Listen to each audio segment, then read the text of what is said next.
What anxiety really does to your brain, it is 2 o'clock in the morning. The room is quiet. Nothing dangerous is happening. The doors are locked. The day is over. By all objective measures, you are safe. And yet your mind refuses to cooperate. One thought turns into 10.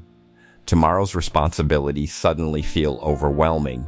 Conversations from earlier in the day replay on an endless loop. Small problems become catastrophic possibilities. You tell yourself to relax, but somehow that only makes things worse. If this sounds familiar, you are not alone. Anxiety affects hundreds of millions of people around the world, making it one of the most common mental health conditions on the planet. Yet despite how widespread it is, most people do not fully understand what anxiety is actually doing inside their brain. They experience the symptoms, feel the stress, and endure the racing thoughts without ever understanding the biological machinery driving it all. The truth is that anxiety is far more than worrying too much. It is a complex interaction between different regions of the brain, the nervous system, hormones, memories, and survival mechanisms that evolve to keep humans alive. Once you understand what is happening beneath the surface, anxiety starts to make a lot more sense. The brain was built to detect threats. To understand anxiety, we first need to understand something important about the human brain. Your brain was not designed primarily to make you happy. It was designed to keep you alive. For most of human history, survival depended on detecting danger quickly and responding immediately. Early humans who ignored threats often did not survive long enough to pass on their genes. As a result, the brain evolved to become exceptionally good at identifying potential risks. Deep inside the brain sits a small almond-shaped structure called the amygdala. Although tiny in size, it plays an enormous role in survival. The amygdala acts like an internal alarm system, constantly scanning the environment for anything that might pose a threat. When danger appears, it reacts instantly, often before the conscious mind even realizes what is happening. What happens during an anxiety response when the amygdala detects a threat? It immediately activates the body's stress response system. Within moments, a cascade of biological changes begins to unfold. Stress hormones such as cortisol and adrenaline are released into the bloodstream. Heart rate increases, breathing becomes faster and shallower. Muscles tighten. Blood flow shifts away from systems that are not essential for immediate survival and toward areas that can help the body fight or escape danger. From an evolutionary perspective, this response is brilliant. It prepares the body for action within seconds. The challenge is that modern anxiety often occurs when there is no physical action to take. There is no predator to outrun, no battle to fight, no immediate danger to escape from. Why anxiety feels impossible to turn off. One of the most frustrating aspects of anxiety is how resistant it can be to logic. People often know their fears are irrational. They understand that the situation is probably not as dangerous as it feels. Yet the anxiety continues anyway. This happens because anxiety is not primarily a thinking problem. It is a survival response. The emotional brain often reacts faster than the rational brain can intervene. By the time logic arrives, the body may already be operating in a heightened state of alertness.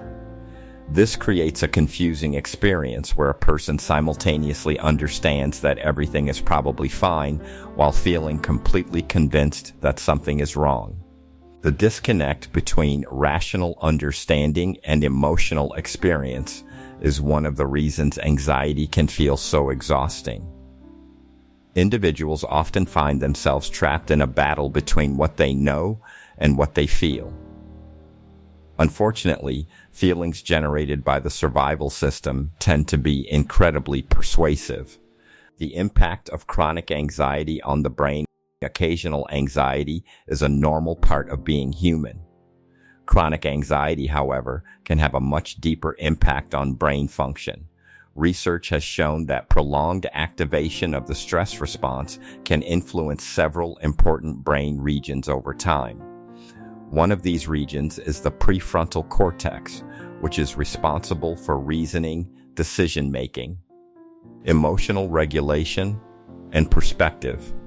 This area helps people evaluate situations logically and make balanced judgments.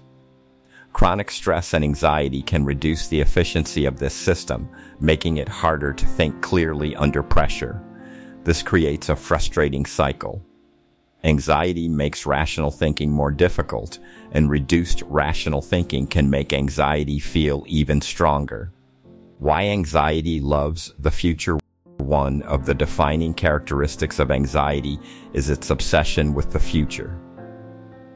Unlike depression, which often focuses on past experiences, anxiety tends to revolve around what might happen next. The brain constantly attempts to predict outcomes and prepare for potential problems. In theory, this sounds helpful. Planning ahead can prevent mistakes and improve decision-making. The problem arises when the brain becomes trapped in endless prediction mode. Instead of preparing for realistic possibilities, it begins generating increasingly unlikely worst-case scenarios. Every uncertainty becomes a potential disaster. Every unknown becomes a threat. The brain mistakenly believes that constant worry is a form of protection. It assumes that if it thinks about problems long enough, it can prevent them from happening. In reality, excessive worry rarely creates solutions. It simply keeps the nervous system trapped in a state of chronic stress. How breathing changes the brain. One of the most powerful tools for reducing anxiety is something people do thousands of times every day without thinking about it. Breathing. The connection between breathing and the nervous system is remarkably strong. When anxiety increases, breathing often becomes rapid and shallow. This sends signals to the brain that danger may be present. The opposite is also true. Slow, controlled breathing sends signals of safety. Techniques such as box breathing have gained attention because they directly influence the body's stress response. By slowing the breath and creating a steady rhythm, individuals can activate the parasympathetic nervous system, often referred to as the body's calming system. As this system becomes active, heart rate begins to slow, muscle tension decreases, and stress hormones gradually decline. Why naming your emotions works. Another fascinating discovery from neuroscience involves the simple act of labeling emotions. Studies have found that when people accurately identify and name what they are feeling, activity in the amygdala often decreases. At first glance, this seems almost too simple to be effective. Yet there is a powerful reason behind it. Naming an emotion creates psychological distance from it. Instead of becoming completely consumed by anxiety, a person begins observing it.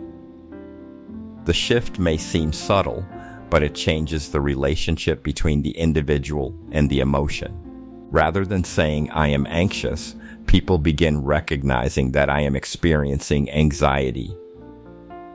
This distinction helps create a sense of separation between identity and emotion. If this video resonated with you, let us know in the comments. When does your anxiety tend to peak the most? During the morning, at night, before important events, or in social situations? And if you enjoy learning about psychology, neuroscience, and the hidden mechanisms that shape human behavior, make sure to subscribe and turn on notifications for future videos. Thank you for watching, and we will see you in the next one.